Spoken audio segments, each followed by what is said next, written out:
من فيض مولانا الغفور قرآن رب العالمين جاء لنا نبراس نور فيه السعادة واليقين أسمى المعاني في السطور نسمو بها دنيا ودين نلقى الشفاعة في النشور بدلائل النور المبين في حفظه تحلو الأمور ما خاب من يرجو المعين نلقى الشفاعة في النشور بدلائل النور المبين بدلائل النور المبين.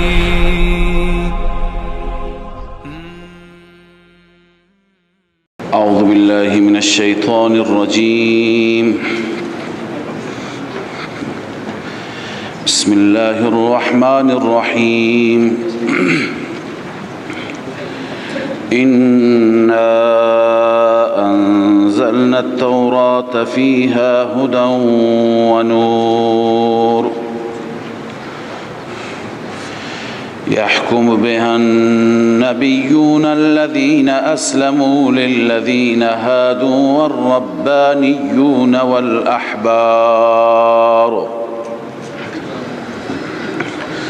والربانيون والأحبار بما استحفظوا من كتاب الله وكانوا عليه شهداء فلا تخشوا الناس واخشوني ولا تشتروا بآياتي ثمنا قليلا ومن لم يحكم بما أنزل الله فأولئك هم الكافرون. صدق الله العظيم. اللهم صل على سيدنا وشفينا محمد وعلى آله وصحبه أجمعين. در آخر آیات گذشته خواندیم که علماء یهود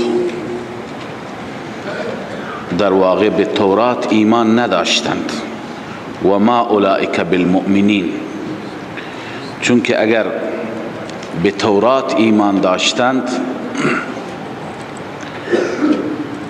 یکی از دستورات تورات ایمان به محمد رسول الله صلی الله علیه و سلم. در تورات همه صفات علائم نسبت به نبی خاتم پیامبر آخر آمده بود. اونها که به اون صفاتی که در تورات آمده بود و به دستور و توصیه تورات که عمل نکردند، این در واقع حکایت می کند از ایمان نیاوردنشان به تورات، در حالی که اکنون در این آیات فضیلت تورات، در حالی که تورات دارای این فضائل هست. انا انزلنا التورات فیها هدى و نور، ما تورات را فرو فرستادیم نازل کردیم، در آن تورات هدایت هست و نور هست. قبلا هم گفتیم هدى و نور هر جایی که استفاده میشه، هدى یعنی علما و نور عملا، یعنی کسی که علما بخواهد راه را بداند هم تورات برایش هدایت است و اگر به او عمل بکند زندگیش پر نور میشه، از ظلمات از تاریکی ها بیرون می آید. یحکم بها النبیون الذین اسلموا للذین هادوا والربانیون والاحبار بما استحفظوا من کتاب الله. الله می فرماید که تورات کتابی هست که به این تورات حکم کرد النبیون، یعنی همه انبیایی که بعد از موسی علیه السلام آمدن تا زمان عیسی، همهشان بر تورات عمل می کردند، احکامشان از تورات بود و به وسیله تورات بین مردم قضاوت و فیصله می کردند. این علماء سوئی که در زمان رسول الله بودند اینها به تورات عمل نمی کنند، در حالی که یحکم بها ای بهذه التورات النبیون، همه انبیاء خدا بعد از موسی، الذین اسلموا، کسانی که اعتقادا و عملا تسلیم خدا شدند. اسلموا یعنی منقاد و مطیع الله شدند، اعتقادا و عملا پایین اسلموا بنویسید. حکم کردند، فیصله کردند، داوری کردند للذین هادو. برای چه کسانی؟ برای یهودیان. همه اونها برای یهود به وسیله تورات حکم می کردند، حکم صادر می کردند. یعنی قبل از این قرآن و قبل از انجیل تورات بود. و ربانیون، ربانیون عطف است بر نبیون. همچنین ربانیون یعنی دراویش، والاحبار یعنی علما. دراویش یهود و علماء یهود در زمانهای گذشته همه و همه به حکم تورات حکم می کردند، فیصله می کردند. چرا؟ بما استحفظوا، بابای سببیه هست، به سبب آنچه که از آنها تقاضای حفظ شده بود که کتاب خدا را حفظ کنند. یعنی چه کتاب خدا را حفظ کنند؟ به او عمل کنند، او را پشت سر نیندازند. پس از طرف الله عزوجل از آنان خواسته شده بود، هم از علماء، از انبیاء السابق قبل از عیسی، هم از احبار و رهبان، از همه خواسته شده بود که چکار کنند؟ کتاب خدا را حکم قرار بدهند، حفظش کنند. من کتاب الله، من زائد هست، بما استحفظوا کتاب الله. از اونها خواسته شده بود که کتاب خدا را حفاظت کنند، یعنی کتاب خدا را اجرا کنند. اونها همین کار را کردند. یحکم و کانوا علیه شهدا، و آنان هم بر این شهدا بودند. شهید قبلا خدمت شما خواندیم، شاهد به معنی بیان کننده. انا ارسلناک شاهدا یعنی بیان کننده. اینجا هم شهدا معنیش این است که اونها معلمین و بیان کنندگان تورات بودند. و کانوا علی شهدا، تفسیر مظهری نوشته رقبا یعلمونه و یبینونه. رقبا یعلمونه و یبینونه، اونها شهداء تورات بودند، یعنی معلمان تورات بودند، بیان می کردند برای مردم، آموزش می دادند. لذا به آنان گفته شده بود و این دستور الله از اونها خواسته شده بود. فلا تخشوا الناس واخشونی، از مردم نترسید، از من الله بترسید. ولا تشتروا بآیاتی ثمنا قلیلا. فلا تخشوا الناس خطاب به علماء موجود هست، علماء یهودی که در زمان رسول الله بودند. الله تعالی اولا نقل فرمود از انبیاء گذشته، از احبار و رهبان گذشته، دراویش علماء گذشته. اکنون به علماء موجود میگه ای علما فلا تخشوا الناس، از مردم نترسید، حق بگید، صفات رسول الله را برای مردم بیان کنید. واخشونی، فقط و فقط از من الله بترسید. ببینید فلا تخشوا الناس واخشونی ازاله حب جاه هست. ازاله چی هست؟ قبلا خواندیم مرض علماء یهود دو تا بود که این مرض در میان ما هم هست. چی بود؟ حب جاه، حب مال، یعنی حب پست و مقام. می گفتند که ما از مرجعیت نیفتیم. الان مرجع مردمی، مردم به ما مراجعه می کنند، از ما سوال و جواب می کنند و ما یه وقتی بریم خودمان بشیم امت، خودمان بشیم غلام و خادم رسول الله، این مرجعیت از بین حب جاه بود و دیگه اینکه درآمد خوبی بود برایشان، دکان و مغازه خوبی بود این مرجعیت. حب مال، لذا الله هر دو را ازاله می کند. اول ازاله حب جاه، فلا تخشوا الناس واخشونی، از مردم نترسید از من بترسید. دوم ازاله مال، حب مال. الله می فرماید ولا تشتروا بآیاتی ثمنا قلیلا، در مقابل آیات من پول اندک نگیرید، پول اندک نگیرید، کتمان حق نکنید. الله می فرماید و من لم یحکم بما انزل الله، هر کسی که حکم نکند به آنچه که الله نازل فرموده، فاولئک هم الکافرون، اینها کافران هستند. هر کسی که بما انزل الله حکم نکند، داوری و فیصله نکند، قضاوت نکند از کتاب خدا، این انسان کافر است. ببینید اینجا هر کسی که عمل نکرد معنیش اینه به کتاب خدا کافر است. از این آیه در قدیم و در گذشته استدلال می گرفتند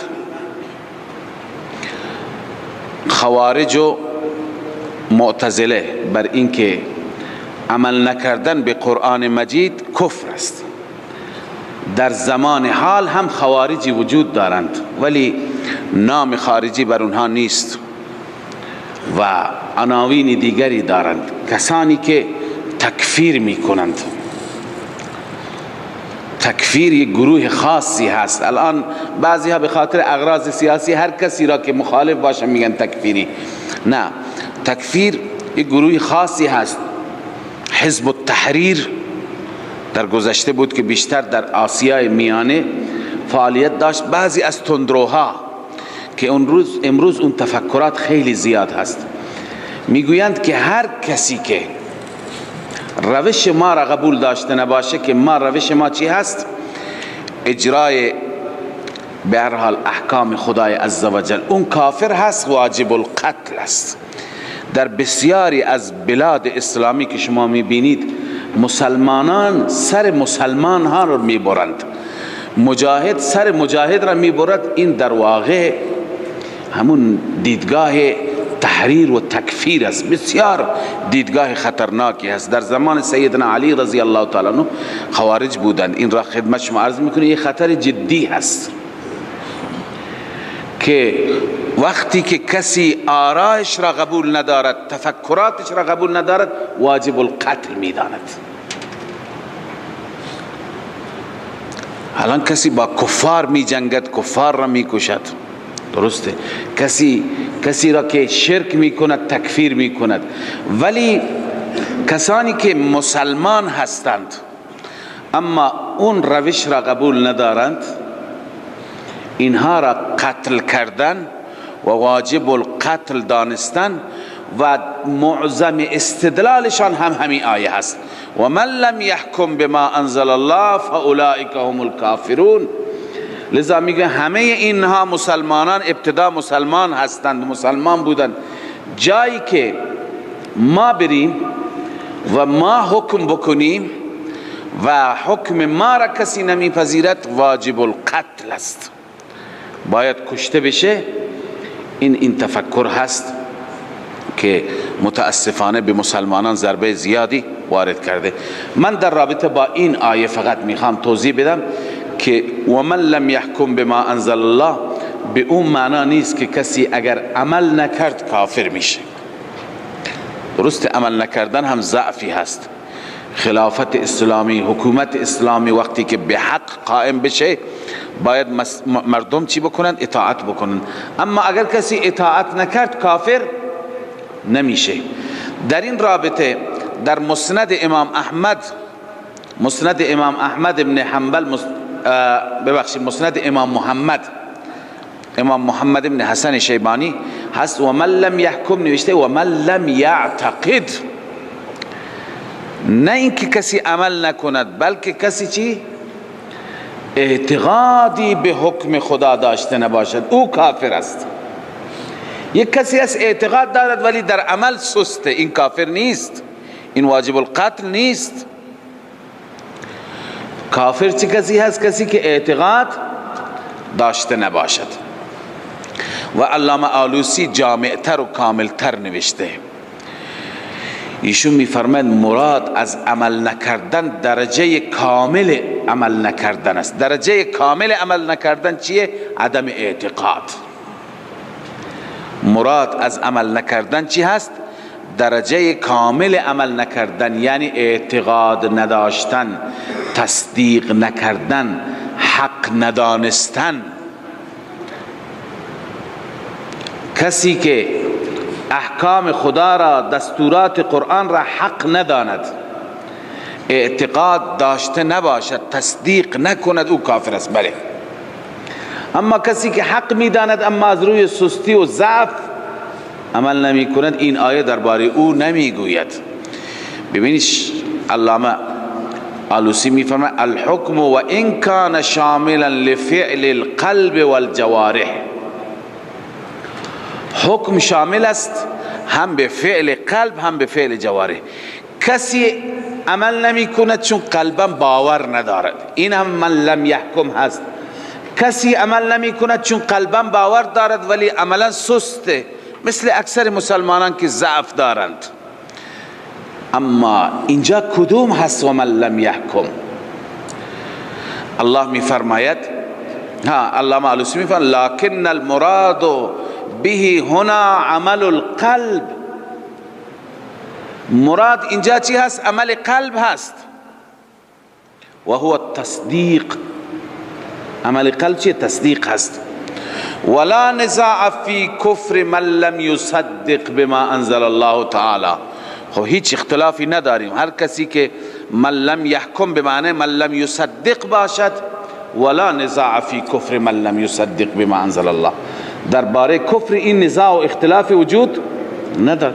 اما کسی که قبول دارد بهترین حکم میگه حکم خداست ولی ضعف عمل داره، این که کافر نشد، این مسلمان است، این واجب القتل نیست، این به هر حال مستحق این نیست که سرش را ببرند. متوجه هستید؟ لذا میگوین کسی که راه و روش ما را، منش ما را قبول داشته نباشه اون کافر است. و من لم یحکم بما انزل الله آیه را میخوانند در حالی که مفهوم آیه هرگز این نیست. بله. لذا الله میفرماید و کتبنا علیهم فیها ان النفس بالنفس. خب این مسئله قصاص، چون یک مسئله در میان یهود مسئله زنا بود، یکی مسئله قتل بود، قصاص هم بود. قتل را هم اونها انکار میکردن، قصاص را الله تعالی میفرماید ما در تورات این دستورات را نوشته بودیم، اینها کتمان میکنند. الله میفرماید و کتبنا علیهم فیها، ما نوشتیم بر آن یهود، فیها در آن تورات، ان النفس بالنفس، نفس در مقابل نفس، انسان در مقابل انسان، والعین بالعین، چشم در مقابل چشم، والانف بالانف، بینی در مقابل بینی، والاذن بالاذن، گوش در مقابل گوش، والسن بالسن، دندان در مقابل دندان، والجروح قصاص، زخمها هم قصاص، یعنی ذات قصاص. همه زخمهایی که دارای قصاص هستند در مقابل اون زخمها. به این معنی که در زخمها قصاص معنی برابری، در زخمها هم باید برابری اجرا بشه. کسی گوشی کسی را بریده، گوشش بریده بشه. کسی به کسی زخم وارد کرده، هر نوع زخمی هست به همون اندازه زخم بر اون وارد بشه. فمن تصدق به فهو کفارة له. هر کسی که صدقه بکند به قصاص، یعنی چه؟ گذشت بکند، این کفاره گناهانش میشه، یعنی این به نفعش تمام میشه. و من لم یحکم بما انزل الله، هر کسی که حکم نکند یعنی اعتقاد داشته نباشد به آنچه که الله نازل فرموده، فاولئک هم الظالمون، این دسته از ظالمان هست. و قفینا علی آثارهم بعیسی ابن مریم، الله می فرماید ما پشت سر اونها فرستادیم بر آثار انبیا. این همه انبیا که یحکم به النبیون شما خواندید، عرض کردم بعد از موسی کسانی که به تورات عمل کردند تا زمان سیدنا عیسی. اما بعد از همه این انبیا الله می فرماید وقفینا علی آثارهم، ما پشت سر آنها بر آثارشان فرستادیم عیسی ابن مریم را. عیسی ابن مریمی که مصدقا لما بین یدیه من التورات، تصدیق کننده اون توراتی که قبل از او بود. و آتیناه الانجیل، و ما به عیسی علیه السلام انجیل دادیم. فیها هدى و نور، در آن انجیل هدایت و نور بود. هدى علما، نور عملا. هدى عقائد، نور اعمال، هم عقائد بود هم اعمال. و مصدقا لما بین یدیه من التورات، ما تصدیق کردیم آنچه که قبل از این بود از تورات. و هدى و موعظه، تصدیق کننده بود انجیل و هدایت بود و موعظه بود برای متقیان. بعض هم هدایت علما و موعظه عملا. اذا الله تعالی می فرماید ما عیسی را با انجیل فرستادیم و دستور دادیم.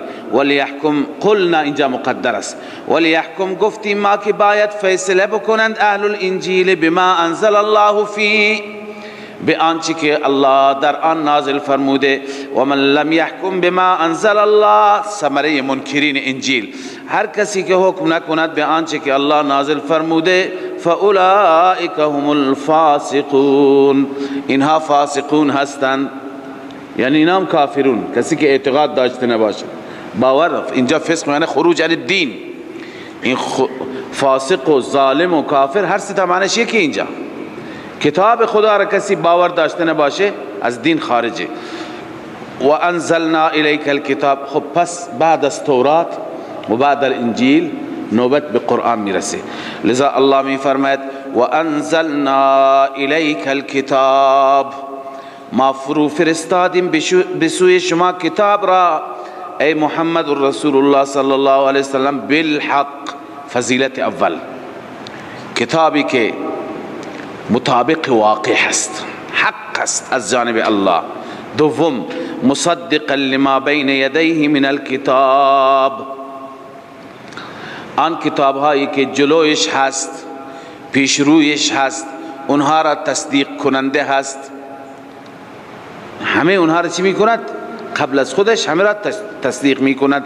وصف سوم و مهیمنا علیه، بر آن کتاب ها مهیمن هست. مهیمن یعنی حافظا و رقیبا. حافظا و یعنی مطالب اونها را حفاظت میکنه. اونها را ملاهای سوء یهودی تحریف میکنن، قرآن میگه نه اون غلطه. ملا یهودی میگه در اینجا برای این زانی رجم نیامده، جلد آمده، قرآن میگه نه غلط گفته، رجم آمده. هر چی که میخواد تعریف کنه قرآن چی میکنه؟ حفاظتش میکنه. از این جهت مهیمنن یعنی سجا الان اونها تورات را دستکاری بکنند، خراب کنند، قرآن مطالب تورات را اینجا بیان کرده، هم در باب توحید، هم در باب اعمال، هم در باب عقاید و هم در باب اعمال. لذا الله می فرماید فاحکم بینهم بما انزل الله، ای رسول الله صلی الله علیه و سلم فیصله کن، قضاوت و داوری کن بین این مسلمانان، بما انزل الله، به وسیله قرآن. ولا تتبع اهواءهم، پیروی نکن از خواهشات آنان. مراد از اهوا چی هست؟ قبلا هم خواندیم، عبارتی هم خواندیم.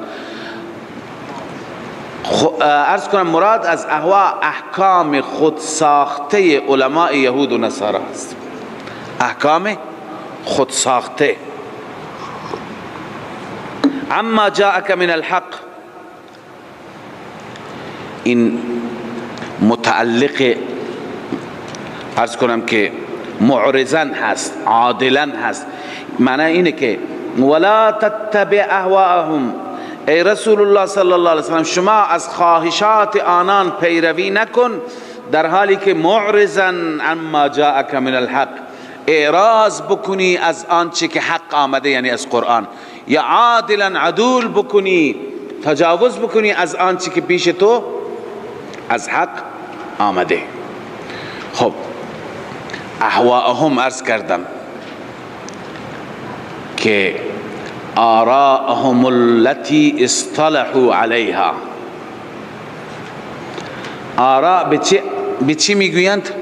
اون ببخشید اهوا، خواهشات، اون چی که آراء ملاهایی هستن که اصطلحوا علیها، بر اون توافق کردن، گفتم بجای این و ترکوا بسببها ما انزل الله علی رسوله، بسبب آن ما انزل الله علی رسوله را چی کردند؟ ترک کردند. پیروی از خواهشات یهود.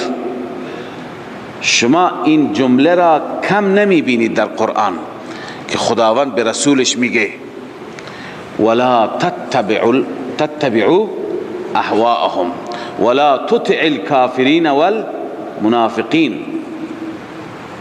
لذا به هیچ صورت بر مسلمان و مسلمانان و بالخصوص بر علما، به علما این اجازه نیست، برای علما جائز نیست که علما چیکار کنند؟ علما از آراء باطله و زائغه اهل بدعت، اهل انحراف پیروی بکنند در دین. منافع هر چی باشد در مسائل دینی باید اتباع قرآن و سنت بشه. ولا تتبع اهواءهم ای آراءهم الزائغه المنحرفه.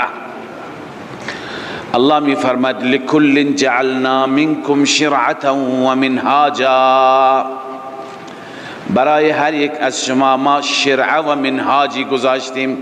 شرعه یعنی روشی، منشی. شرعه و منهاج به معنی طریق هست، معنی هر دو یکی هست. بعضی فقط فرق گفتن شرعه از نظر ظهور و وضوح و منهاج از نظر عمل کردن. یعنی خداوند روشی گذاشته ظاهر واضحه، شما به اون عمل کنی، وقتی که عمل کردید همون شرعه میشه منهاج. فقط حیثیتش چی است؟ فرق.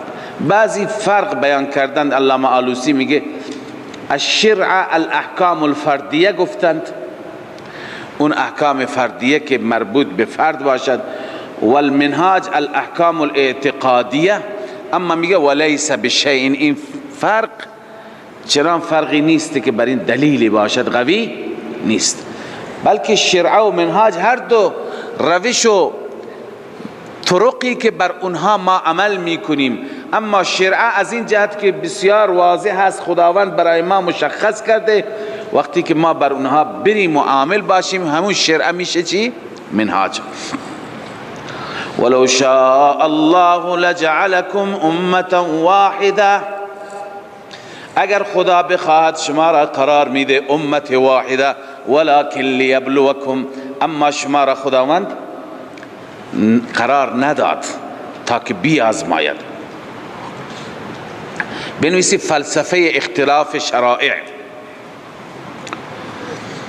ببینید یک سوالی که هر جا در قرآن مجید مطرح است، خداوند می توانست که همه انسانها را بر یک مسیر قرار بدهد، همه ما توحیدی باشیم، مردم ایران، مردم پاکستان، مردم آمریکا، مردم انگلیس، آلمان، آفریقا، دور نزدیک. خدا میتونست، قادر مطلق است، چرا این کار را نکرد؟ چقدر صفا داشت، همه یک دین، یک دل، همه عابد خدا، هیچ خبری از شرک نبود، از کفر نبود، از نفاق نبود، از خرافه نبود، دنیا میشد بهشت، هیچ اختلافی. چرا این کار را خداوند نکرد؟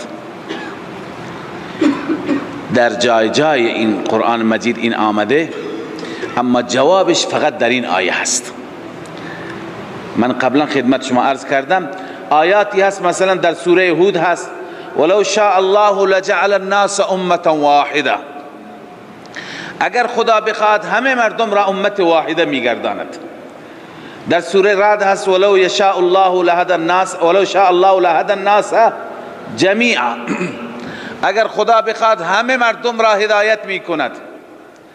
در سوره الف لام میم سجده هست ولو شئنا لآتینا کل نفس هداها. ما بخوایم همه انسان ها را راه هدایت را به اونها میدیم. خب اونجا میخوانیم که وقت در تفسیر ما و بر اساس این روش ما میخوانیم ولو شاء ولکن لم یشاء، اما خدا نخواست. چرا نخواست؟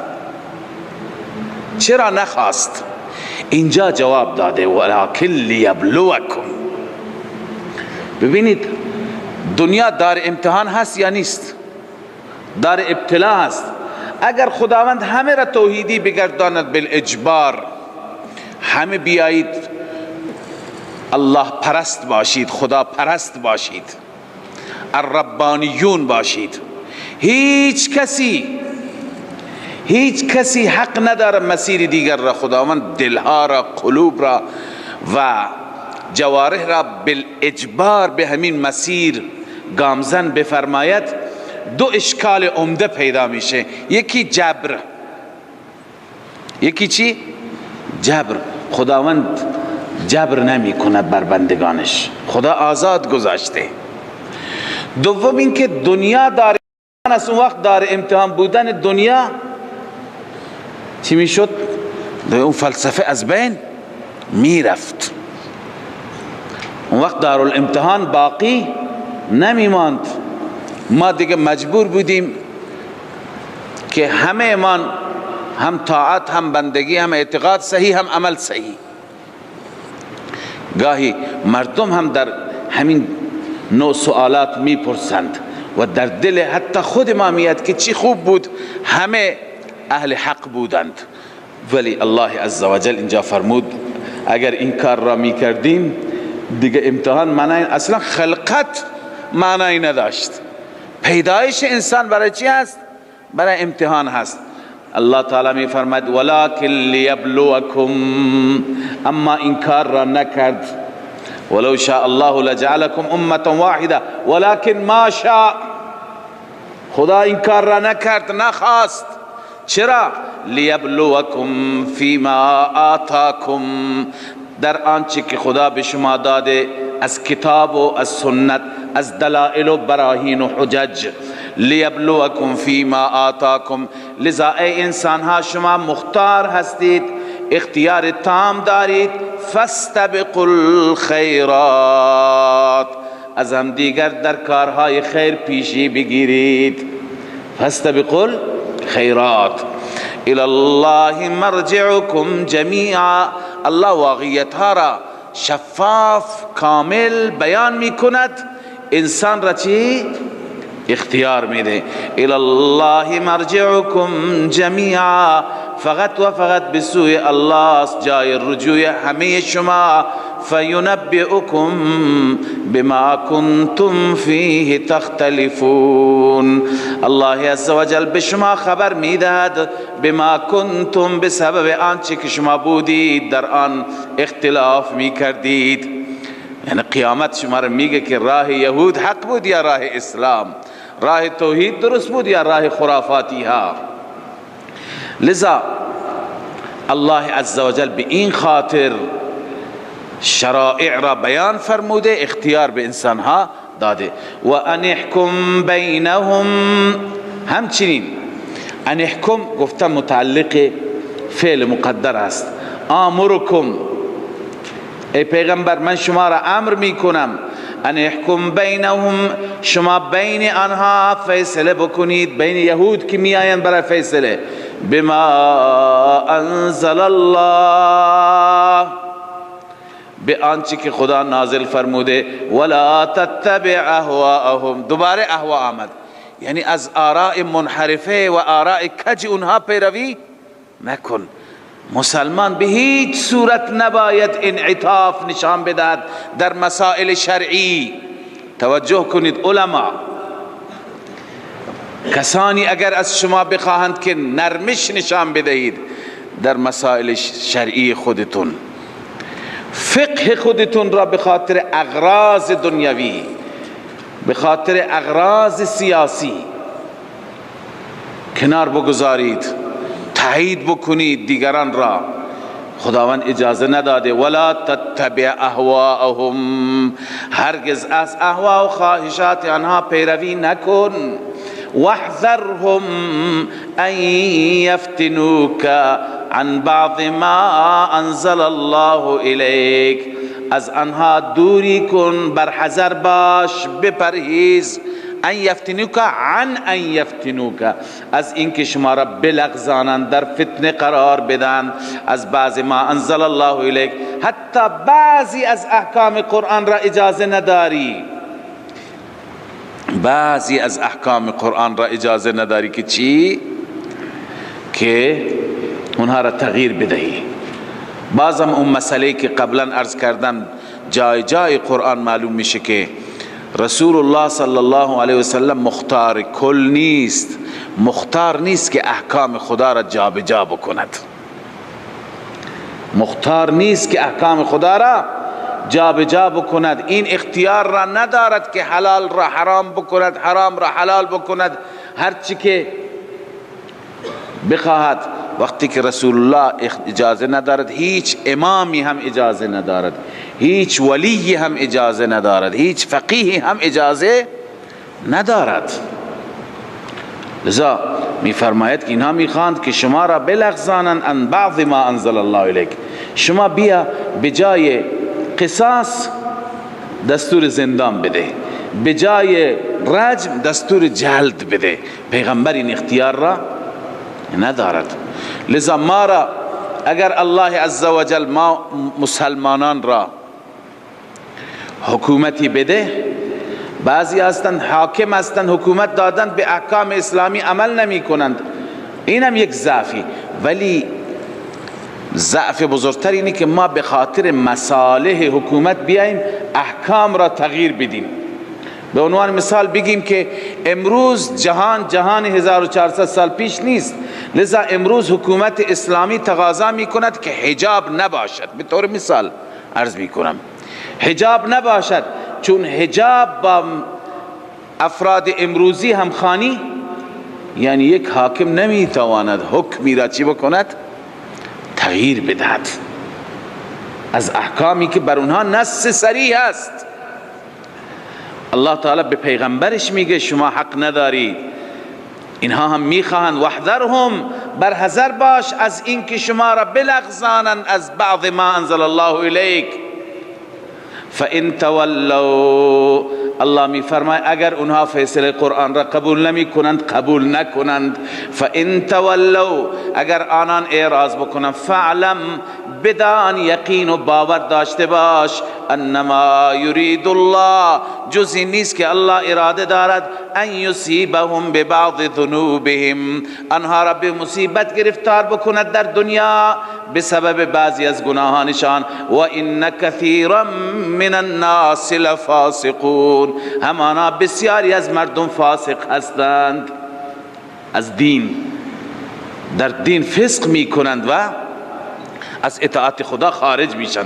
افا حکم الجاهلیت یبغون، آیا حکم جاهلیت میخواهند، انتظار دارن از شما؟ نه، شما اجازه نداری. و من احسن من الله حکما، چه کسی بهتر، زیباتر حکم او از حکم الله از نظر حکم؟ لقوم یوقنون، اما این زیبایی برای مستفیدین من القرآن است، برای قومی که یقین دارن، ایمان و باور دارن. خب الان معلوم شد یهود چقدر خبیثند، یهود چقدر نسبت به ما مسلمانان دوست دارن که چیکار بکنیم؟ ما را بلغزانن، از دینمون فاصله بگیریم، از دستورات خدا فاصله بگیریم. بنابراین الله دستور میده که ای مسلمان با یهودی ها دوستی نکن، با مسیحیان دوستی داشته نباش. یا ایها الذین آمنوا، ای مؤمنان، لا تتخذوا الیهود والنصارى اولیاء، شما یهودی ها را و نصرانی ها را اولیاء، دوست صمیمی نگیرید. اولیاء بنویسید دوست صمیمی.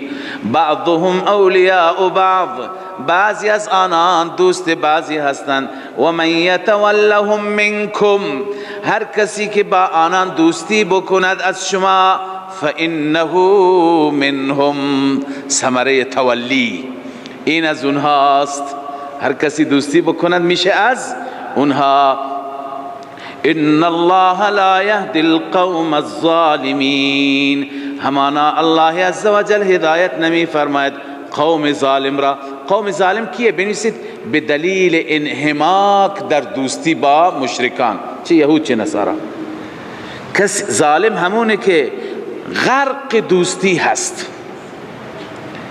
و در بحر دوستی چنان رفته که به هر حال یهودی همه کارش شده. الله می فرماید فَتَرَى الَّذِينَ فِي قُلُوبِهِمْ، و دوستی ببین یکی از علائم نفاق هم دوستی با اهل کفر هست. همونطور که علامت نفاق، الان نفاق تا نفاق داریم، عرض کردم سخن ابن قیم را، نفاق دون نفاق. یک نفاقی هست، نفاق بیشتری هست، گنده تر هست، که نفاق کمتری هست. اذا حدث کذبه هم داریم، اذا وعد اخلفه هم داریم. اما یکی از صورتهای نفاق بزرگ دوستی صمیمی با کفار است، محبت با کفار. بار بار عرض کردم خدمت شما، چنان انسان محبت داشته باشد که آداب و رسوم اونها را دوست دارد، پوشش اونها را دوست دارد. پوشش اسلامی داریم، یکی پوشش یهودی و مسیحی هست. پوشش اونها را دوست دارد، ادای اونها را دوست دارد. خب این بچه های ما، اولاد ما، فرزندان ما نمیدانند. گاهی از رسانه ها، از تلویزیون متأثر میشوند، میبینیم اون همون پوشش، همون ادا. اینجا باید والدین به فکر باشند و الا این تربیت به همین صورت به پیش بره، این همون نفاق است. یعنی این یک نوع تربیت نفاقی هست، تربیت منافقانه هست که بچه های ما در دلشون محبت کفار هست، در دلشون محبت آداب کفار هست، در دلشون محبت پوشش کفار هست. لذا الله می فرماید که فَتَرَى الَّذِينَ فِي قُلُوبِهِمْ مَرَضٌ، این علائم منافقین. می بینی کسانی را که در دلهایشان نفاق هست، مرض نفاق و شک، یسارعون فیهم، با سرعت میرن به طرف آنان، به طرف مشرکان. و بعد چه تاویل میکنند؟ تاویل منافقین. یقولون نخشى ان تصیبنا دائره، ما میترسیم به ما حادثه ای نرسد. با مشرکان دوستی میگه ما میترسیم ان تصیبنا دائره. دائره یعنی مصیبت، حادثه. به ما مصیبتی نرسد. خب به شما مصیبتی برسد چی میشه؟ اینها امکانات دارند، اینها به درد ما میخورند. یکی این که مصیبت از طرف اینها به ما نرسد، از اونها میترسیم که با اونها دوستی داریم. خب کسی بترسد، خواندیم الا ان تتقوا منهم تقاه. جایزه که انسان نرمش نشان بده، ولی نه دوستی دلی، نه محبت با اون دلی که اون دل بغض دارد نسبت به رسول الله. لذا نباید دوستی صمیمی باشد، از روی ترس باشد، خوف باشد، اشکالی ندارد. لذا میگه که نخشا ان تصیبنا دائره. منافقان اینطور توجیه میکردن که اگر موالات نکنیم با مصیبتی یا با زیان مالی گاهی مواجه میشیم، آنگاه اینها هستن که ما را حمایت میکنند. چرا؟ تفسیر کبیر نوشته چون کانوا اهل ثروه، کانوا اهل ثروه، اونها سرمایدار بودند. و کانوا یعینونهم علی مهماتهم، اونها را اعانه میکردند، کمک میکردند بر مهمات. و یقرضونهم، قرض هم میدادند، قرض الحسنه میدند. و یقرضونهم، قرض میدادند. به این خاطر دوستی کردند. متاسفانه امروز در مسلمانان صفات نفاق غالبه.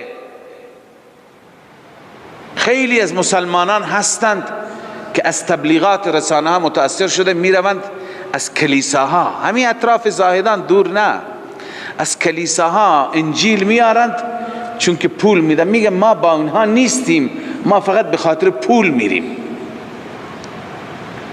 میرند انجیل را میارند و اونجا پول میگیرن. یک زمانی در یکی از روستاها یا شهرها یا بخشها همین اطراف دوروبر سیلی آمده بود، کمک خواستن، گفتن که نیاز به کمک و مساعدت هست. لذا گروهی از طلاب بزرگوار رفتن به کمک. خونه ها تا 1 متر بیشتر کمتر آب آمده بود. طلابی که برای کمک رفتن بعداً تعریف کردن، گفتن ما تو این خونه ها انجیل دیدیم. طلاب مکی گفتند اینها کسانی هستند که بعداً بررسی شد، کسانی میگن ما مسلمانیم ولی خب تو این رسانه‌ات ما وضعیت خوب نیست، وضعیت اقتصادی فقر است، تو این رسانه‌ها تبلیغات میشه و اونا پول میدن. رفتیم مثلا از کلیساهای اصفهان و تهران و کجا و کجا آدرس میدن، میگیریم یک جلد انجیل میگیریم و میگیم ما با شما هستیم، یک مبلغی دلار هم میگیریم میاییم. این عیناً چیزی هست که منافقین میگفتند یقولون نخشى ان تصيبنا دائره، مصیبت، حوادث، مشکلات میآید. کانوا یعینونهم علی مهماتهم. در تفسیر این امام رازی میگه در مشکلات اونها کمک مالی میکردن. الله میفرماید فعسى الله ان یأتی بالفتح. اونها برن با کفار میرن برند، با یهود میرن برند، ولی وعده خداست. عسا گفتیم وقتی که نسبتش و اضافتش به طرف الله باشه معنیش چیه؟ وعده الله است. فعسى الله ان یأتی بالفتح. وعده الله است که الله فتح بیاورد، او امر من عنده، یا امر دیگر و حادثه دیگر از جانب خودش بیارد، چنان مصیبتی بر اینها بیاورد که فیصبحوا علی ما اسروا، بگردند اینها بر آنچه که مخفی کردند در دل، یعنی نفاق، فی انفسهم، در دلشان، نادمین، پشیمان بشند. الله قادر است چنان حالتی بیاورد که اینها پشیمان بشند. و یقول الذین آمنوا، میگویند کسانی که ایمان آوردند، اهؤلاء الذین اقسموا بالله جهد ایمانهم، آیا اینها نبودند که قسم خوردند جهد ایمانهم، یعنی نهایت قسم، مبالغه در قسم، که انهم لمعکم، آنها با شما هستند. بنویسه از ته دل قسم خوردن که از ته دل با شما هستند. اونجا معلوم میشه وقتی که مشکل بیاد که اینا با ما نیستن. الله میفرماید سرانجام نفاق حبطت اعمالهم، الله میفرماید اعمالشان برباد، فاصبحوا خاسرین، اون وقت شدن از خاسرین. ببینید اینجا نهی از چی بود؟ موالات بود. گاهی موالات و دوستی با دشمنان و با کفار سبب ارتداد میشه، العیاذ بالله. یعنی با یهود دوستی کن، با نصارا دوستی میکنن بعضی ها، آخر دین اسلام را رها میکنند. من فيض مولانا الغفور قرآن رب العالمين، جاء لنا نبراس نور فيه السعادة واليقين، أسمى المعاني في السطور نسمو بها دنيا ودين، نلقى الشفاعة في النشور بدلائل النور المبين، في حفظه تحلو الأمور، ما خاب من يرجو المعين، نلقى الشفاعة في النشور بدلائل النور المبين، بدلائل النور المبين.